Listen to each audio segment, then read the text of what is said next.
Alors, l'idée de cette petite interview, ça va être d'abord de te présenter et ensuite de pouvoir présenter ta pratique de la classe inversée. Alors, pour commencer, est-ce que tu pourrais nous expliquer qui tu es en 3 mots que tu auras le droit de commenter, mais 3 mots qui vont te permettre de te définir? Donc, 3 mots pour me définir. Le premier, je dirais équipe.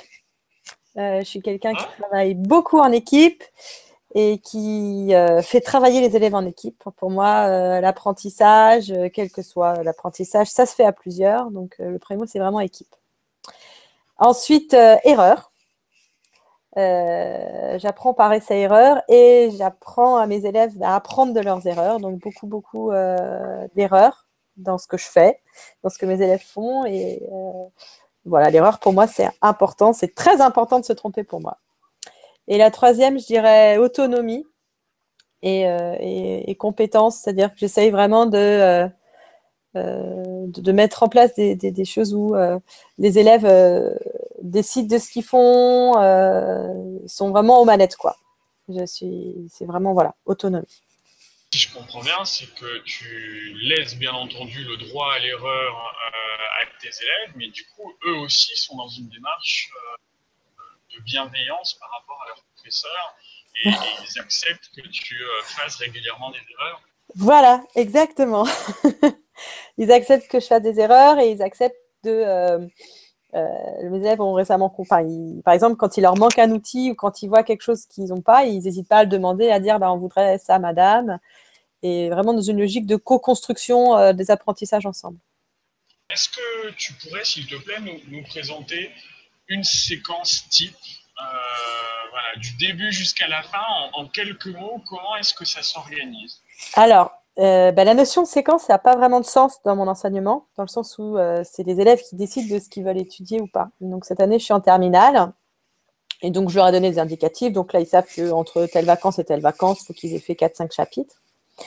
Et donc, ils décident sur une quinzaine quels chapitres ils vont travailler, quels exercices ils vont faire, quel TP ils vont mettre en place, etc. Donc, c'est eux qui décident en début de quinzaine de tout ce qui se fixe. Moi, je les aide, je valide leur plan de travail. Et au bout de 15 jours, je vais faire le bilan avec eux. Est-ce que ça a été fait? Est-ce que ça n'a pas été fait? Regardez, voilà. Pendant ces 15 jours, évidemment, tous les travaux qu'ils veulent me rendre, ils me rendent ces travaux-là. Donc, il y a une correction en continu des exercices pour voir où est-ce qu'ils en sont. Et on fait un point tous les 15 jours. Mais il n'y a pas vraiment de notion de séquence. C'est-à-dire que chaque équipe de 4 élèves va faire soi-même son programme sur 15 jours. Est-ce que les équipes sont stables? Ou est-ce qu'elles peuvent changer au cours des quinzaines ou des semestres, trimestres? Elles sont globalement assez stables. On fait un gros changement au mois de décembre, une fois qu'ils s'apprennent à se connaître et tout ça. Et après, il y a des ajustements au fur et à mesure de l'année quand il y a des équipes qui ne fonctionnent vraiment pas. Mais le but, c'est vraiment de leur apprendre à travailler avec des gens au long cours.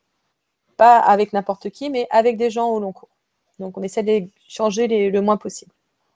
D'accord. Alors, tu nous as expliqué que tu faisais ça cette année avec notamment des classes de terminale.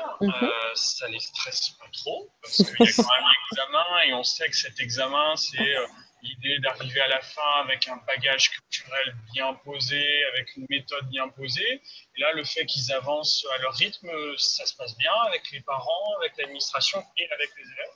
Alors, cette année, c'est la première année que j'ai les terminales. Je suis dans un nouvel établissement. Donc, c'est vrai que pour rassurer tout le monde, j'ai encore 1 heure de cours magistral par semaine. Alors, c'est du cours où les élèves choisissent le thème et qui est facultatif. Donc, au début le lundi, je dis demain, mardi, pour l'heure de cours, on fait la relativité restreinte. Ceux qui veulent restent, ceux qui ne veulent pas restent pas. Hier, j'avais 5 élèves, par exemple. Mais des fois, j'en ai plutôt 25, voire 30, si c'est des points qu'ils n'arrivent pas à faire tout seuls. Maintenant, sur l'autonomie et sur le travail, ça les a un peu stressés au début. Maintenant, ils sont plutôt contents globalement.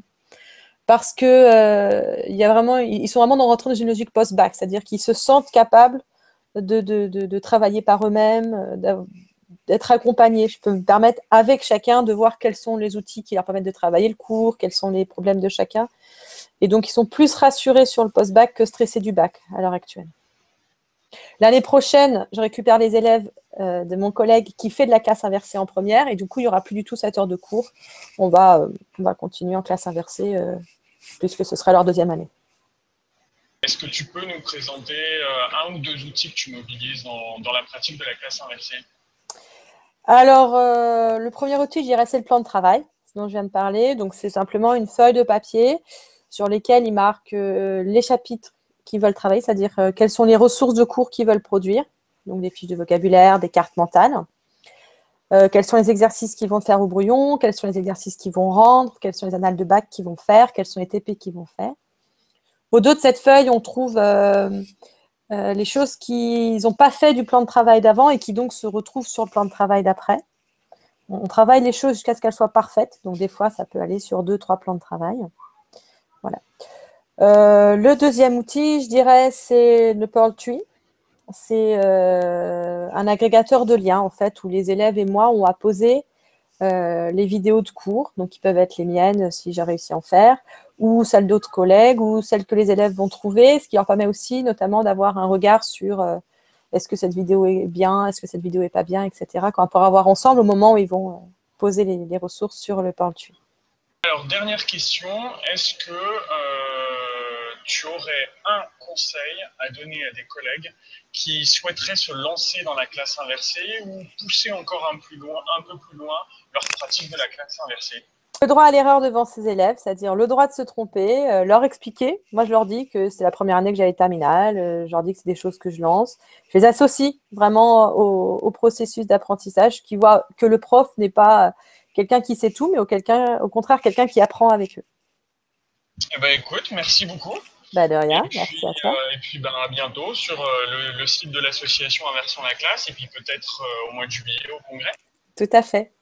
Merci Merci. beaucoup. Bonne soirée. Bonne soirée.